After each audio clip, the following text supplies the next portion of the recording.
दूसरी शादी। आदि की शादी के लिए उसके मम्मी पापा रिया के घर जाते हैं। अरे कैसे कर दे शादी भाई साहब। आपका बेटा तो अभी कुछ करता ही नहीं है। सुना है आगे पढ़ाई करने के लिए शहर भी जा रहा है। तभी तो भाई साहब हम चाहते हैं कि शहर जाने से पहले इसकी शादी कर दे। और कमाने का क्या है, हर कोई तो पढ़ लिख कर कमाता ही है।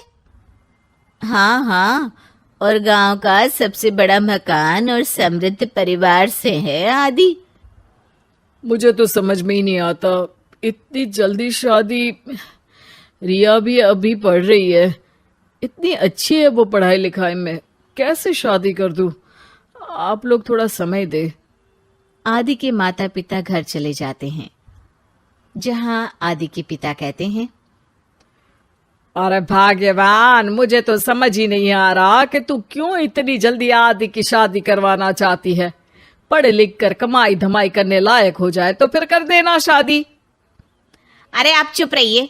रिया जैसी लड़कियों के लिए शादी के रिश्तों की कमी है क्या? इतनी सुंदर, संस्कारी, पढ़ी लिखी और अच्छी परवरिश वाली लड़की है वो। मैं तो छोड़ ही नहीं सकती ये रिश्ता किसी भी कीमत में। बता दे रही हूँ, रिया की शादी आदि से ना कराई ना तो मैं जहर खाकर जान दे दूंगी।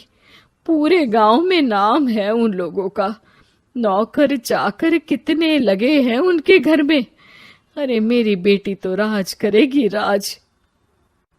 और इस तरह ना चाहते हुए भी रिया की शादी आदि से हो जाती है। अरे बेटी, ये ले तेरी किताबें, पढ़ाई बिल्कुल ना छोड़ना। तू तो मेरी गर्व करने वाली बहू है, बड़ा नाम है तेरा गांव में। हाँ, आखिर पसंद किसने किया है रिया को आदि के लिए? आदि को गांव की रिया इतनी पसंद नहीं होती है। अरे यार, तू तो बड़ा लक्की निकला, रिया जैसी लड़की से तेरी शादी हो गई। अरे लक्की की क्या बात है, वो भी तो मेरे जैसे लड़के की बीवी बनकर किस्मत वाली बनी है ना। अरे अब तो तू रह नहीं दे, ना तो तू कमाता है ना ही पढ़ने में अच्छा है। क्या है तुझमें?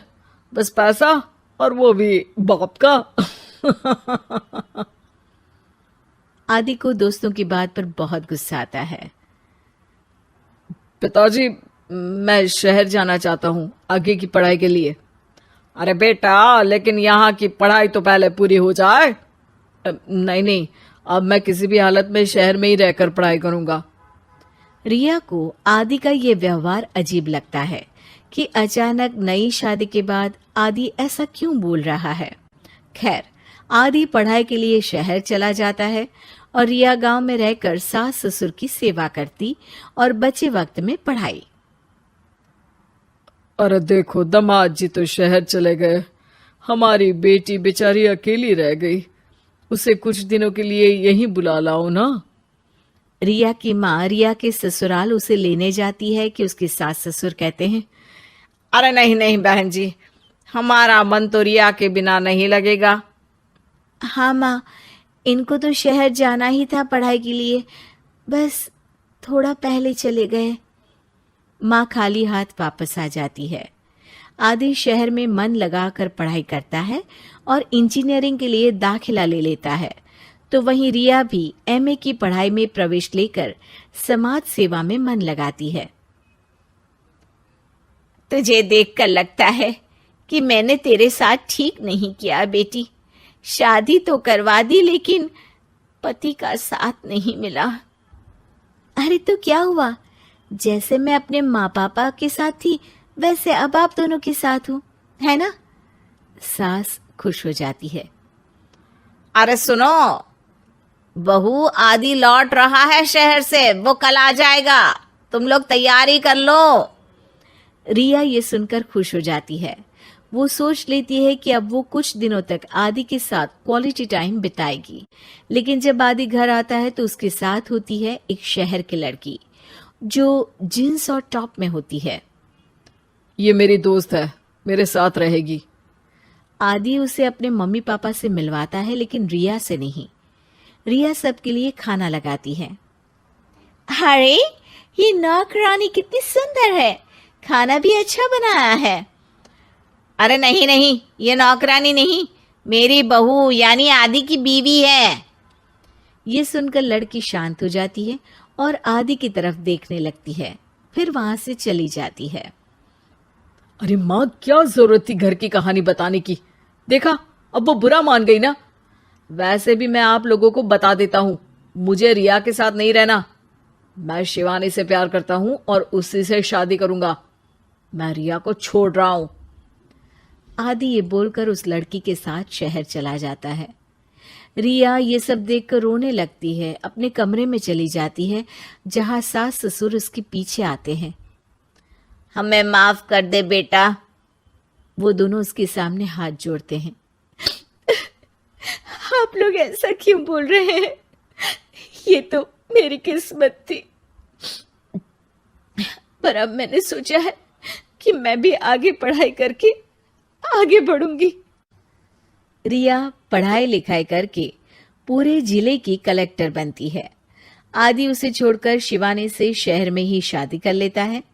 फिर एक दिन रिया के ससुराल में, अरे बेटी रिया, तुझसे मिलने कोई आया है।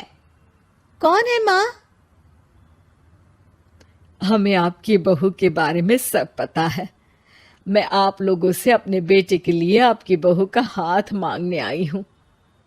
रिया के सास ससुर और माता पिता ने मिलकर ये फैसला किया था कि वो रिया की शादी करवा देंगे।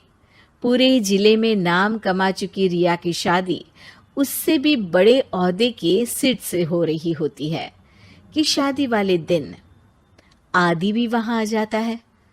अरे माँ, ये क्या हो रहा है? तेरी हिम्मत कैसे हुई घर में घुसने की?